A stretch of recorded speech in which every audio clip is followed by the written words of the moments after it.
Hello friends, welcome to LS Academy for Technical Education. In today's video, we are going to discuss the difference between the write back and write through policies in the cache memory. Write back और write through policy या method क्या होते हैं और किस तरीके से इनमें हम डिफरेंशिएट कर सकते हैं उसके बारे में आज की वीडियो में हम डिटेल में डिस्कस करेंगे। तो सबसे पहले हम एक एग्जाम्पल की हेल्प से समझते हैं कि राइट बैक और राइट थ्रू पॉलिसी में क्या डिफरेंस होता है और उसके बाद हम थ्योरेटिकल डिफरेंस भी जानेंगे कि दोनों में क्या डिफरेंस है थ्योरेटिकली। तो पहले हम एक एग्जांपल लेते हैं कि राइट बैक और राइट थ्रू पॉलिसी में क्या डिफरेंस है। तो जैसा कि अब हमें डायग्राम में दिखाई दे रहा है, लेफ्ट हैंड साइड में हमने यूज किया हुआ है राइट बैक को। ये वाला आपका राइट बैक है और जो राइट हैंड साइड है उसमें हम यूज कर रहे हैं राइट थ्रू पॉलिसी को। इसके अलावा अगर आप देखें तो राइट बैक के लेफ्ट हैंड साइड में एक और चीज लिखी हुई है बिफोर, यानी राइट बैक ऑपरेशन अप्लाई करने से पहले क्या कंडीशन थी। उसी तरीके से राइट बैक के राइट हैंड साइड में लिखा हुआ है आफ्टर, यानी राइट बैक अप्लाई करने के बाद की क्या कंडीशन है। इसी तरीके से जो राइट थ्रू है, राइट थ्रू के लिए भी जो बिफोर होगा वो यही वाला होगा और जो राइट थ्रू के लिए आफ्टर वाली वैल्यू होगी वो ये वाली होगी जो राइट हैंड साइड में दी हुई है। तो हम जानते हैं कि जो सीपीयू कैश मेमोरी और मेन मेमोरी है, इनकी हेल्प से हम समझेंगे किस तरीके से राइट बैक या राइट थ्रू पॉलिसी आपकी वर्क करती है। इनिशियली एज्यूम करिए कि आपका मेन मेमोरी में जो वैल्यू पड़ी हुई है वो 100 वैल्यू पड़ी हुई है। ठीक है, ये जो 100 वैल्यू है ये मेन मेमोरी से सीपीयू रीड करता है। रीड करने के बाद सबसे पहले से किस में लेके आता है, कैश मेमोरी में लेके आता है। ये कैश मेमोरी में जो 100 वैल्यू थी कैश में आ गई। अब कैश मेमोरी में लाने के बाद ये क्या करेगा, इस वैल्यू को किस में ले जाएगा, सीपीयू के अंदर रजिस्टर्स में ले जाएगा और वहां पर उसकी जो अर्थमेटिक लॉजिक यूनिट है इस पे ऑपरेशन करेगी। ऑपरेशन क्या करेगी वो हमें यहाँ दिया हुआ है, that is x equal to x plus 100। ये आपको ऑपरेशन करना है। जैसे ही आपने x equal to x plus 100 operation किया, ठीक है, तो x की वैल्यू कितनी हो जाएगी, 200 प्लस 100 300। ये 300 वैल्यू जो अपडेट हुई ये सीपीयू ने कहा भेज दी, कैश मेमोरी में भेज दी। आप देखिए कैश मेमोरी में वैल्यू क्या हो गई, 300 हो गई। ठीक है, अब राइट बैक पॉलिसी ये कहती है कि जो वैल्यू कैश मेमोरी में अपडेट हुई x इक्वल टू 300, ये सिर्फ कैश में ही अपडेट होगी। ये वैल्यू मेन मेमोरी में अपडेट नहीं होगी। मेन मेमोरी में जो पुरानी वैल्यू पड़ी हुई है 100 वही आपकी एज इट इज रहेगी। ठीक है, अब जब भी दोबारा से x के वेरिएबल की जरूरत पड़ेगी किसको, सीपीयू को, तो सीपीयू कहां से एक्सेस करता रहेगा इस वैल्यू को, कैश मेमोरी से ही एक्सेस करता रहेगा x इक्वल टू 300। यानी आगे के जब भी ऑपरेशन की जरूरत पड़ेगी सीपीयू सीधा कैश मेमोरी में आएगा, इस पर्टिकुलर वैल्यू को उठाएगा x की और इसको यूज कर लेगा।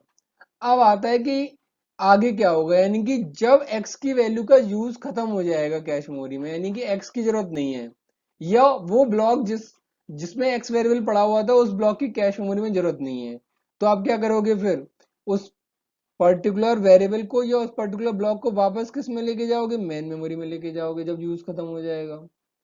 तो उस समय पर हम जाके क्या करेंगे, उस समय पर जाकर हम x की वैल्यू को अपडेट करेंगे और क्या कर देंगे, 300 कर देंगे। यानी x की वैल्यू 300 कब होगी, x की वैल्यू 300 जब होगी जब कैश मेमोरी में उस पर्टिकुलर वेरिएबल का यूज खत्म हो जाएगा, यानी कि सीपीयू को कोई जरूरत नहीं रह जाएगी x की। अब जो कैश मेमोरी में वेरिएबल पड़ा हुआ है वो मेन मेमोरी में जाके उस x की वैल्यू को अपडेट कर देगा, जिससे कि दोनों जगह वैल्यू का सिंक्रोनाइजेशन हो जाए। तो यहां पर मेन मेमोरी में x इक्वल टू 300 का हो रहा है, बाद में जब उस ब्लॉक का यूज खत्म हो गया या उस वेरिएबल का यूज खत्म हो गया उसके बाद जाके उसकी वैल्यू क्या हो रही है, उसके अंदर 300 हो रही है। That is called right back. Right back मतलब जब तक जरूरत है उसे कैश मेमोरी से यूज करते रहो वेरिएबल को, जब उसका यूज खत्म हो जाए तब वापस बैक जाकर मेन मेमोरी में उसकी वैल्यू को अपडेट कर दो। ठीक है, इससे एडवांटेज क्या है कि आपको हर बार हर वैल्यू को अपडेट करने की जरूरत नहीं पड़ेगी कैश मेमोरी में और मेन मेमोरी में। जब भी सीपीयू कोई भी ऑपरेशन करेगा तो सिर्फ क्या वैल्यू किस में अपडेट होगी, सिर्फ कैश में अपडेट होगी। मेन मेमोरी में कब अपडेट करेगा, जब उस वेरिएबल का यूज खत्म हो जाएगा। अब जब भी यूज पड़ता रहेगा सीपीयू को वो कैसे उठाता रहेगा और जब यूज खत्म हो जाएगा तो वापस मेन मेमोरी में जाके अपडेट कर देगा। अब आते हैं राइट थ्रू पॉलिसी पर। राइट थ्रू पॉलिसी में यही वैल्यू थी। इनिशियली एक्स की वैल्यू 100 मेन मेमोरी में, कैश में भी वैल्यू 100 कॉपी होके आई, मेन में भी, आपका सीपीयू में वैल्यू क्या आ गई, एक्स इक्वल टू 100। अब सीपीयू ने फिर से वही ऑपरेशन किया, अगर आप देखें x equal to x plus 200, यानी एक्स में 200 ऐड करने हैं। तो सीपीयू ने ऐड किए और एक्स की वैल्यू कितनी होगी आपकी अपडेटेड, 300 आपकी वैल्यू होगी। ठीक है, लेकिन इसने जो सीपीयू ने जो वैल्यू अपडेट की वो ना केवल कैश मेमोरी में की, बल्कि वो वैल्यू साथ में किस में भी अपडेट की, मेन मेमोरी में अपडेट की। आप देखिए मेन मेमोरी में भी उसी टाइम पर अपडेशन हो रहा है।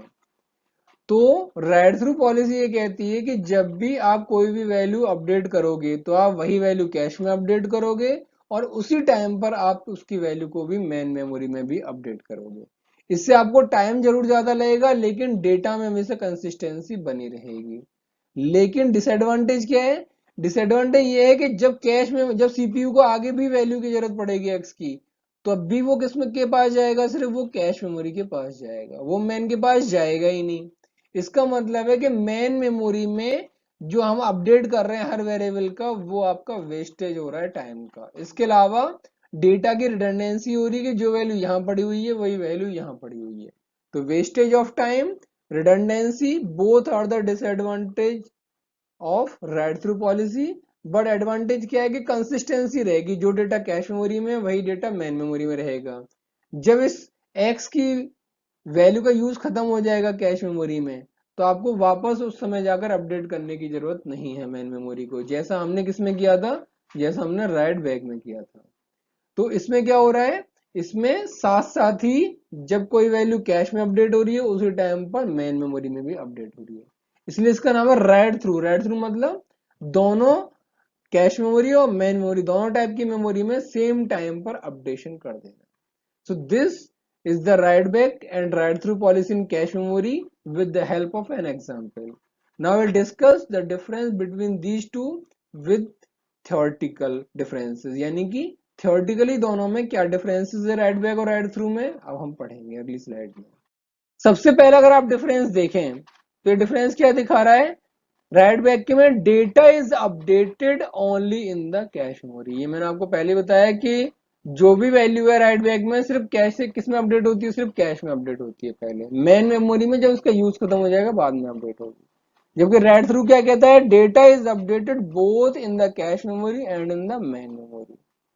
ठीक है, दोनों में एक साथ अपडेट होगी। It is simple method to implement, क्यों, आपको सिर्फ कैश में ही अपडेट करनी है वैल्यू को। और जबकि जो दूसरा मेथड है आपका, it is a write through method, is a complex method, because आपको at the same time cache memory में भी और मेन मेमोरी में भी अपडेट करना है। ठीक है, अगला देखते हैं, when a cache block is not required then a selected cache block is written back to main memory to update the main memory। जैसा कि हमने आपको बताया था कि जब कैश ब्लॉक का यूज खत्म हो जाएगा तब हम उस कैश ब्लॉक को वापस मेन मेमोरी में लेके जाएंगे, जिससे कि मेन मेमोरी में डेटा अपडेट हो जाए। यानी राइट बैक में हम क्या कर रहे हैं, जब उस ब्लॉक का यूज खत्म हो जाएगा या उस वेरिएबल का यूज खत्म हो जाएगा तब हम जाकर उसे मेन मेमोरी में अपडेट कर रहे हैं। जबकि जो राइट थ्रू है इसमें there is no need to return back to main memory. क्यों रिटर्न बैक करने की जरूरत नहीं है, क्योंकि हम हर डेटा को कैश मेमोरी और मेन मेमोरी में सेम टाइम पर अपडेट कर रहे हैं। ठीक है, अगला क्या है, it is a commonly used method. काफी ज्यादा यूज किया जाता है इस मेथड का, क्योंकि ये मेथड काफी ज्यादा एडवांटेज देता है। अगर आप कैश में भी अपडेट कर रहे हो तो आपका हमेशा से काम चल जा रहा है। कैश में यूज कर रहे हो और आप सिर्फ को जब जरूरत पड़ती है सीपीयू किसी वैल्यू को तो वो सिर्फ कैश से उठा लेता है, तो इसलिए commonly used method. It is A unpopular method, ऐसा नहीं यूज नहीं किया जाता, बट ये बहुत कॉमनली यूज नहीं किया जाता क्योंकि इसमें ज्यादा टाइम लगता है, क्योंकि हर वेरिएबल की ये जो भी अपडेट होगा आपको कैश में और मेन मेमोरी में दोनों जगह अपडेट करना होगा। लेकिन इसका सबसे बड़ा डिसएडवांटेज क्या है आपका राइट बैक का, it is A unreliable method. अगर किसी वजह से कैश में दिक्कत हो गई, कैश मेमोरी में आपकी प्रॉब्लम हो गई, तो आपके जो भी अपडेट हुए हैं वो सारे मेन में तो अपडेट हो नहीं पाए, इसका मतलब सारा का सारा आपका डेटा लॉस्ट हो जाएगा। जबकि इसके कंपैरेटिवली जो राइट थ्रू है it is a reliable method. क्यों, जो भी आपके कैश मेमोरी में अपडेट हुए हैं वो मेन मेमोरी में भी साथ अपडेट हुए हैं। इसका मतलब अगर कैश में डेटा लॉस्ट हो गया then you can achieve it with the help of main memory. अगला एडवांटेज जो राइट बैक का है, there is no data redundancy. क्यों? डेटा सिर्फ एक ही जगह अपडेट हुआ है, किसमें? कैश मेमोरी में। There is no update in the main memory. Updated value सिर्फ एक जगह है, जबकि राइट थ्रू में क्या है, जो भी वेरिएबल कैश में अपडेट हो रहा है वो सारे वेरिएबल आपके मेन मेमोरी में भी अपडेट होंगे। यानी इसमें क्या होगा, डेटा की रिडंडेंसी होगी, डेटा दोनों जगह पर अवेलेबल होगा, वही वैल्यू कैश में होगी, वही वैल्यू मेन मेमोरी में होगी। ठीक है। अब लेकिन राइट बैक का एडवांटेज क्या है, there is no wastage of time. कोई टाइम का वेस्टेज नहीं है। क्यों? क्योंकि डाटा जो भी अपडेट हो रहा है वो सिर्फ किस में हो रहा है, कैश मेमोरी में हो रहा है। जबकि राइट थ्रू में क्या है, वेस्टेज ऑफ टाइम हो रहा है, बिकॉज जो भी डेटा अपडेट होगा वो कैश में भी होगा और मेन मेमोरी में भी अपडेट होगा। So this is the basically difference between the write back and write through policy in the cache memory. I hope this concept is clear to you. If still you have any doubt, you can ask in the comment section. Thank you so much.